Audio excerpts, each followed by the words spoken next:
आज की इस क्लास के अंतर्गत क्लास 11th के लिए राजनीति शास्त्र का एक वार्षिक पेपर हम कंप्लीट करेंगे।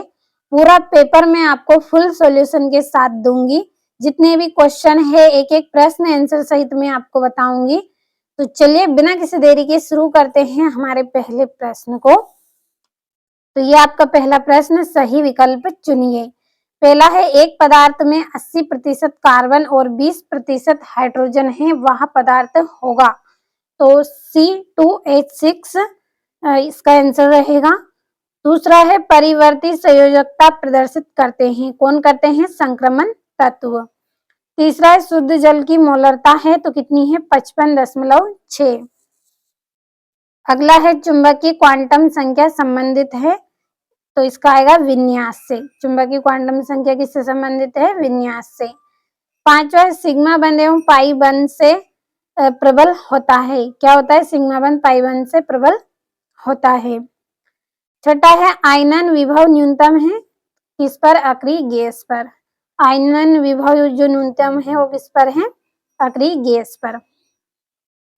अगला प्रश्न है, रिक्त स्थानों की पूर्ति कीजिए। तो पहला है, उत्कृष्ट धातुओं की इलेक्ट्रॉन बंधता डेडेस होती है तो कैसी होती है? शून्य होती है। दूसरा है, तत्वों के गुणों की क्रम से पूर्ण आवृत्ति को तत्वों की डेडेस कहते हैं तो आवर्तिता कहते हैं। तो ये आपके रिक्त स्थान हो गए। तीसरा आपका ये रिक्त स्थान है, स्थिर ताप पर किसी अभिक्रिया के लिए समय स्थिरांक Kp व Kc का संबंध डेडेस है तो यहाँ पे Kp बराबर Kc और ब्रैकेट में RT डेल H आपका रहेगा। चौथा है, किसी तत्व के समस्थानिकों में डेडेस की संख्या असमान होती है तो किसकी? न्यूट्रॉनों की संख्या असमान होती है। पांचवा है, जल के अणु में HOH बंध कोण डेडेस होता है तो 104 डिग्री सेल्सियस का होता है। अगला है, PP पार्श्वी अतिव्यापन से डेडेस बंध बनता है तो कौन सा बंध बनता है? पाई बंध बनता है। अब हमारी जोड़ियों को पढ़ लेते हैं। तो पहली जोड़ी है S अतिव्यापन, इसका आएगा सिग्मा बंध।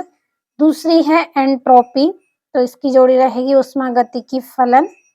तीसरा है H2O की संरचना तो आंतरिक ऊर्जा रहेगा इसका आंसर। चौथा है, जल की वाष्पन अभिक्रिया तो इसकी जोड़ी आएगी उष्माशोषी। और G = H - TS तो इसकी जोड़ी है ग्रिप्स समीकरण है ये आपका। और जो अगला प्रश्न है इसमें आपको एक वाक्य में उत्तर देने हैं। पहला है, बेंजीन अणु के प्रत्येक कार्बन में कौन सा संक्रमण पाया जाता है? sp² संक्रमण पाया जाता है।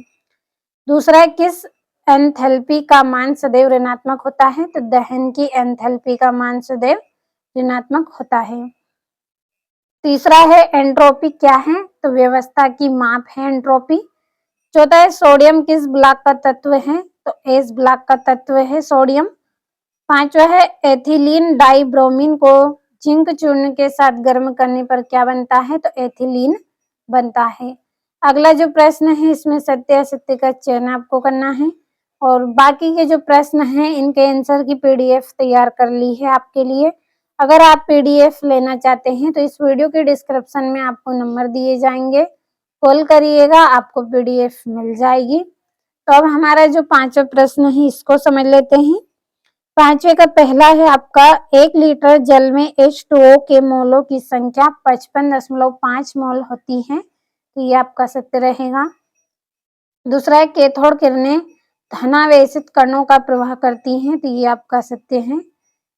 तीसरा है, धातुओं के संयोजकता कोष में केवल 1, 2 या 3 इलेक्ट्रॉन होते हैं तो ये सत्य है। चौथा है, AgCl यौगिक NaCl से अधिक आयनिक है तो ये असत्य है। छठा है, KMnO4 में Mn की ऑक्सीकरण संख्या +7 होती है तो ये आपका सत्य रहेगा। पांचवा है, एंट्रोपी एक उष्मागतिकी फलन है तो ये सत्य है। और ये आपके 2-2 नंबर के प्रश्न हैं तो इनके आंसर की PDF लेना चाहते हैं आप तो वीडियो के डिस्क्रिप्शन में नंबर मिलेंगे, कॉल जरूर करें क्योंकि वार्षिक परीक्षा की तैयारी मैं आपको करवा रही हूँ तो इसके लिए मैं फुल सॉल्यूशन आपको दे रही हूँ तो कंप्लीट आप जरूर करें प्रश्नों को।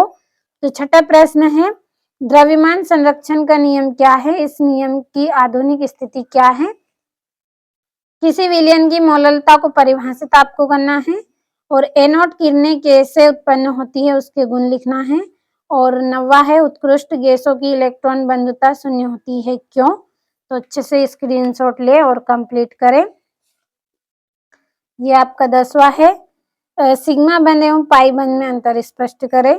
11वां है लुईस अम्ल एवं लुईस क्षार से आप क्या समझते हैं, उदाहरण सहित स्पष्ट कीजिए।